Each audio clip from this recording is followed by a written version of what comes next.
I went to South Africa last year for a conference. Set and fight. So the year before I was supposed to go, 1 week to the meeting, my passport was full. So I had to do a new passport. 1 page was empty. So since they were giving me a new passport, because I was going to leave there to another country and I didn't have space for stamp. So I said, no, I just do a new one and go. The immigration officers now put a stamp on it. I think something terminated without prejudice or something. I've forgotten the language. And they gave me a new passport.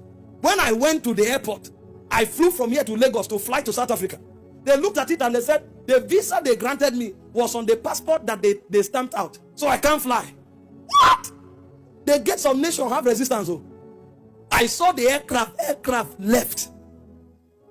What?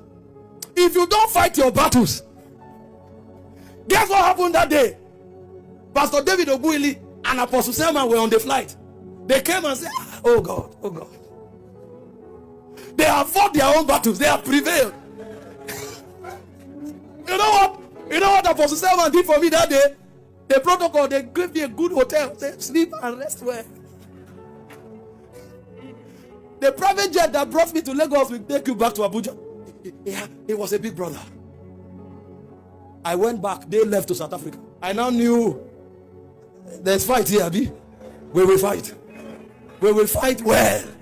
When I came back the next year, I entered South Africa 4 a.m. Guess what? They said they are going to send me back. Why? They said I came with electronic visa and they couldn't confirm it. Meanwhile, they confirmed it before I left Lagos. We stayed there. When they eventually said, okay, let's try, their systems broke down. I sat there from 4 a.m. Those who were on night shift closed and left.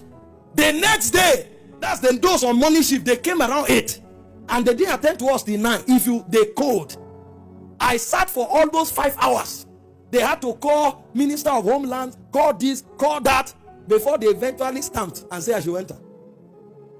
So I was in South Africa, but I couldn't participate in the civilization of South Africa. That you have entered the kingdom does not mean you participate. That's why all of us are not manifesting same measure of eternal life. All of us are not manifesting same measure of authority. So even though the kingdom has the authority, the life, the will of God, there are levels of participation. And so if you want to participate in the kingdom, you need to know what the protocols are. And so the message of the kingdom is not complete until you are taught how to participate. If I didn't have contacts, and if the guy who invited me didn't have contacts, they would have sent me back from South Africa.